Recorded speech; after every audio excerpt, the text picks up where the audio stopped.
Hello mga B. Hindi ko na alam kung ano tatawag sa inyo. Basta hello. So, ito nga pala yung bago kong gawa. 2 years nang pending to. Ngayon ko lang nagawa. And, wala akong masabi. Ayan, so hindi pa siya tapos kasi hindi ko pa nalalak to. Tapos gagawin ko siya dito ng ganito pa para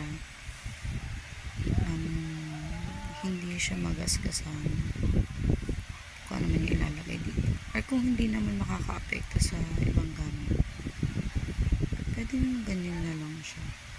Pero parang mas maganda kung may takip to. So, pag-iisipan ko pa. Ayan pong kanya pong loob. So, kasya dito ang cellphone, ang medyo manipis na wallet. Ayan, so yung powder na ganun.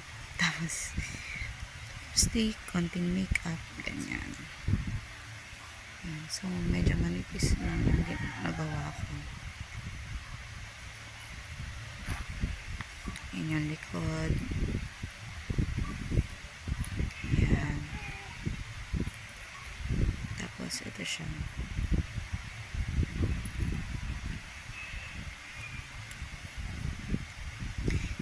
So, kung tatanungin niyo kung magkano to, hindi ko pa po alam.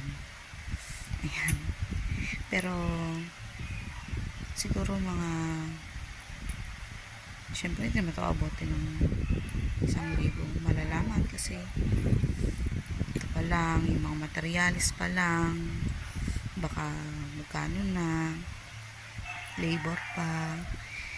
Ayun lang. So, gusto ko lang itong i-vlog. Gusto ko lang itong videohan kasi syempre first time ko makagawa nito, tapos nagawa naman ako. Medyo hindi lang ako satisfied kasi hindi talaga lahat ng gawa ko sa una ay nagagandahan ako. Ayan, pero masaya ako kasi nakapaggawa ako ng bag na ganito. Isa to sa mga checklist ko. Ayan. So, yun lang po ang shinare ko. Gusto lang i-share. Bye!